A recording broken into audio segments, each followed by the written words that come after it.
ही family तुम्हारे आंखों के सामने होगी और इसमें हम तुम्हारी मदद कर सकते हैं।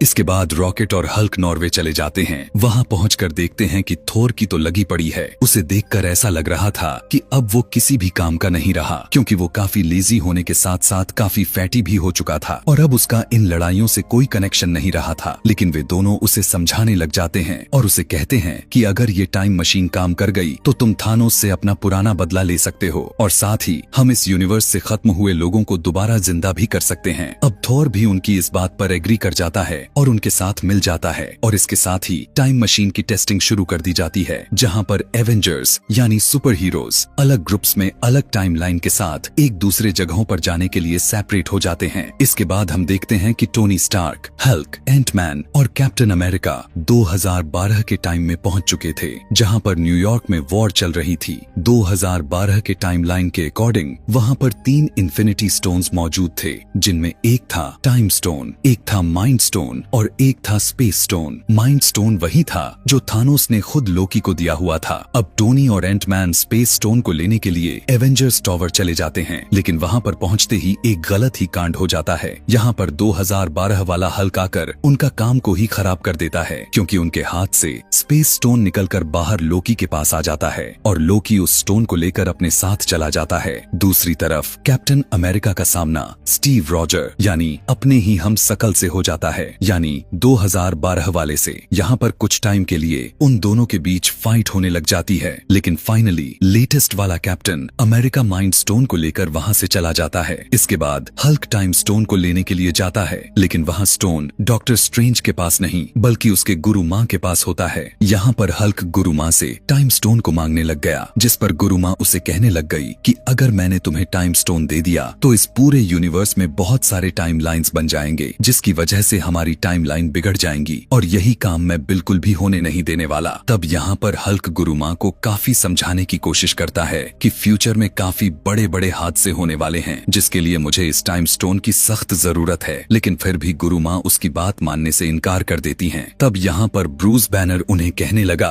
कि अगर डॉक्टर स्ट्रेंज ने टाइम स्टोन थानोस को दिया है तो उसके पीछे उसका कोई मास्टर प्लान जरूर छुपा होगा, क्योंकि डॉक्टर स्ट्रेंज तो फ्यूचर देख सकता था। उसकी यही बात सुनकर गुरु माँ उसकी बातों पर एग्री हो जाती हैं और अब वो फाइनली टाइम स्टोन हल्क को दे देती हैं। अब यहाँ पर कैप्टन अमेरिका और हल्क ने माइंड स्टोन और टाइम स्टोन तो हासिल कर लिए थे, लेकिन टोनी स्टार्क और एंटमैन को अभी तक स्पेस स्टोन नहीं मिला हुआ था, जिसकी वजह से अब टोनी स्टार्क और कैप्टन अमेरिका यह डिसाइड कर लेते हैं कि टाइम में और भी पीछे जाएंगे और वहां जाकर वो स्पेस स्टोन को हासिल करने की कोशिश करेंगे और इसके बाद यहीं से सीधा वो दोनों 1970 के टाइम लाइन में चले जाते हैं। यहाँ पर हम टोनी स्टार्क के फादर को भी देख पाते हैं। यहाँ पर टोनी अपने पिता से मिलकर काफी खुश होता है, साथ साथ वो वहाँ से स्पेस स्टोन भी हासिल करने में भी कामयाब हो जाता है। लेकिन अब कैप्टन अमेरिका भी वहाँ पर मौजूद था, तो इसीलिए उसे वहाँ पर पिम पार्टिकल्स भी नजर आ जाते हैं, तो इसलिए कुछ पिम पार्टिकल्स को भी लेकर अपने रियल वाले टाइम लाइन में वापस आ जाता है। इसके बाद थोर और रॉकेट दोनों 2013 के टाइम लाइन में पहुँच जाते हैं, जहाँ पर उन्होंने रियलिटी स्टोन लेना था जो कि जेन फॉस्टर के बॉडी में मौजूद था, तो इसीलिए वो दोनों जेन फॉस्टर के लोकेशन पर पहुंच जाते हैं। वहां पर जाकर थोर अपने मदर से मिलता है। यहाँ पर वो अपनी मदर को सारी बात समझाने की कोशिश करता है। अब क्योंकि थोर की मदर एक जादूगरनी थी, इसीलिए वो फ्यूचर देखकर थोर की सारी डिफिकल्टीज को समझ चुकी थी और इसीलिए वो थोर को समझाने की कोशिश करने लग जाती है कि तुम्हें परेशान होने की कोई जरूरत नहीं है, क्योंकि जो कुछ भी होगा अच्छे के लिए ही होगा। और ठीक उसी टाइम पर थोर अपना हाथ आगे करता है, जहाँ उसका हैमर भी अब उसके पास आ चुका था। वहीं रॉकेट भी जेन फॉस्टर के बॉडी से रियलिटी स्टोन हासिल करने में कामयाब हो चुका था, इसीलिए अब दोनों वापस से अपने रियल टाइम लाइन में आ जाते हैं। इसके बाद हमें क्लाइंट बार्टन यानी हॉकाई और ब्लैक विडो, जो कि 2014 के टाइम लाइन में उस सोल स्टोन को हासिल करने के लिए आए हुए थे, यहीं पर उनकी मुलाकात रेड स्कल से हुआ था। यहाँ पर रेड स्कल सोल स्टोन के लिए उन्हें बताने लग गया कि यह स्टोन हमेशा की तरह सोल के बदले सोल ही मांगती रहती है और अगर तुम सोल स्टोन को पाना चाहते हो तो तुम्हें दोनों में से एक सोल को सेक्रीफाइस करना पड़ेगा। अब यहाँ पर उन दोनों को अच्छी तरह से समझ में आ चुकी थी कि अगर उन दोनों में से कोई एक खुद को सेक्रीफाइस नहीं करता है तो वो सोल स्टोन को हासिल नहीं कर सकेंगे। अब यहाँ पर एक दूसरे को बचाने के लिए अपनी अपनी जान को सेक्रीफाइस करने के लिए भी तैयार हो चुके थे।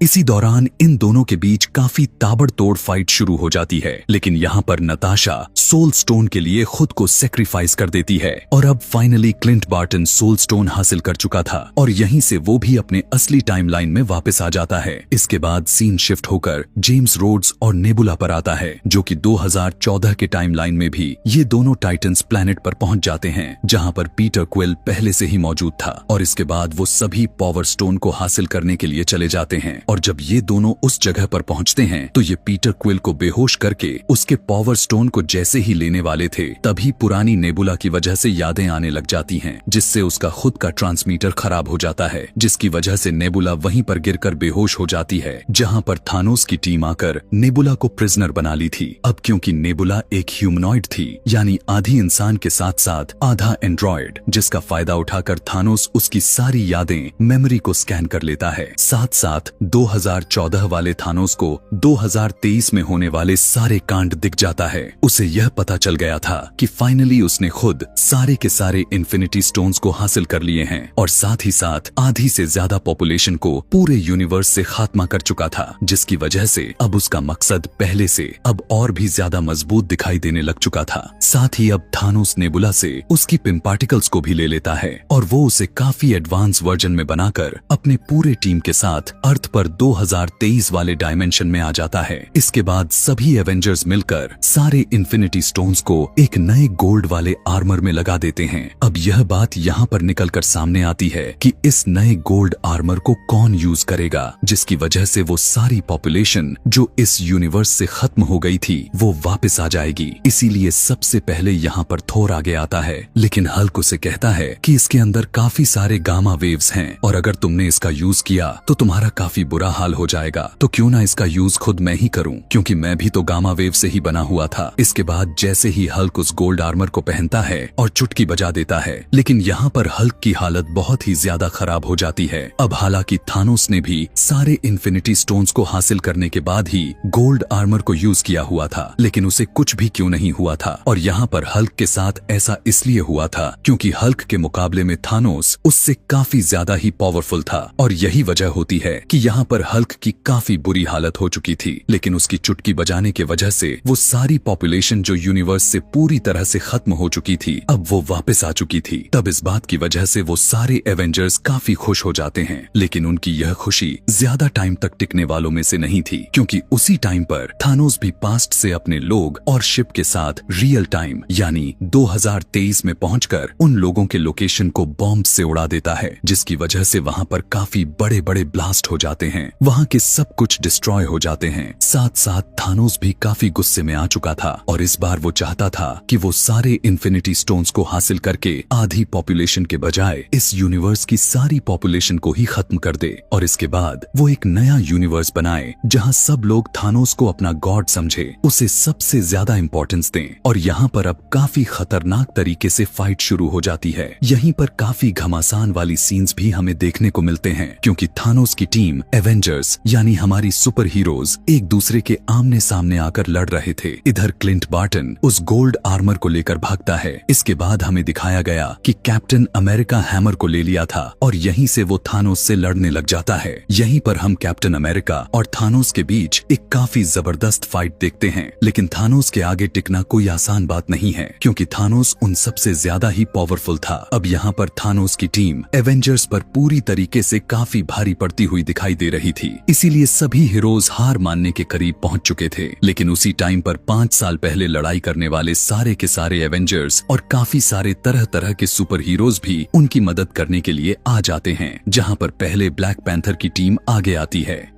इसके बाद वॉन की पूरी टीम आगे आ जाती है और अब सारे के सारे इवेंजर्स एक बार फिर से इकट्ठा होकर थानोस और उसके टीम के अगेंस्ट लड़ने लग जाते हैं। यहीं पर हम देखते हैं कि डॉक्टर स्ट्रेंज आयरन मैन को वही इशारा देते हैं कि यह वही आखिरी भविष्यवाणी है जो मैंने लाखों करोड़ों में से एक चूज की हुई थी, और अगर हम इस मोमेंट पर सफलता हासिल कर लिए तो हम थानोस को मार सकते हैं, वरना यह हमारे हाथ से निकल भी गया तो इसके बाद हमारे पास इसके अलावा कोई और भी रास्ता भी नहीं बचा हुआ है। कि हम थानोस को पूरी तरह खत्म कर सकें। काफी तगड़ी लड़ाई करते हुए आयरन मैन ने सारे इन्फिनिटी स्टोन्स को चुराकर अपने ही शूट में बनाए हुए आर्मर में पहन लेता है और वो बोलता है आई एम आयरन मैन, और ऐसा कहते ही वो भी अपनी चुटकी बजाता है जिससे कि थानोस और उसकी सारी टीम राख बनकर वहां से हवा में उड़ जाते हैं। और अब बचते हैं तो सिर्फ और सिर्फ इस रियल टाइम के हीरोज और साथ ही इस टाइम लाइन की पॉपुलेशन। लेकिन हम देख पाते हैं कि यहाँ इस लड़ाई में आयरन मैन काफी बुरी तरीके से इंजर्ड हो चुका था और यहीं पर हम सबको झकझोर कर रख देने वाली सीन को देख पाते हैं जहाँ पर इस कहानी का सबसे अहम किरदार आयरन मैन की मौत हो जाती है। इसके बाद हम टोनी स्टार्क यानी आयरन मैन का फ्यूनरल को देखते हैं जहाँ पर सारे एवेंजर्स आए हुए थे। यह कर लेने के बाद थॉर पीटर क्विल और सारे गार्डियन ऑफ द गैलेक्सी के टीम के साथ निकल जाता है। अब एवेंजर्स ने यह डिसाइड किया हुआ था कि हम जिस भी स्टोन को जहाँ जहाँ से उठाएंगे तो हमारा काम खत्म होने के बाद हम उन्हें उसी जगह पर वापस रखाएंगे। तो इसी काम को करने के लिए कैप्टन अमेरिका आगे आता है। अब यहाँ पर कैप्टन अमेरिका थोर के हैमर के साथ साथ 6 के 6 इन्फिनिटी स्टोन्स को लेकर अपने साथ टाइम मशीन का यूज करते हुए हर स्टोन को उसकी जगह पर वापस रख देता है। अब क्योंकि कैप्टन अमेरिका ने 70 साल बर्फ में गुजारे हुए थे तो इसीलिए उसने अपने जिंदगी को ठीक से नहीं जी पाया था। यही सोचकर उसने उसी टाइम में वापस से उसी टाइम मशीन के जरिए अपने 1945 के टाइम लाइन में आकर अपने साथियों के साथ अपने बाकी की बची हुए लाइफ को स्पेंड करता है। और जब उसका लास्ट मूवमेंट आता है तब वो रियल टाइम यानी 2023 में यानी रियल डायमेंशन में आकर अपने साथी यानी फैल्कन को अपनी खास शील्ड देकर कहता है कि अब से यहाँ के कैप्टन अमेरिका तुम ही हो। और यहीं पर ये कहानी पूरी तरह से खत्म हो जाती है। ऐसे ही और भी मजेदार मूवी एक्सप्लेनेशन वीडियोस देखने के लिए कमेंट में नेक्स्ट मूवी या कोई अपने पसंद की मूवी का नाम लिखना ना भूलें। Thanks for watching.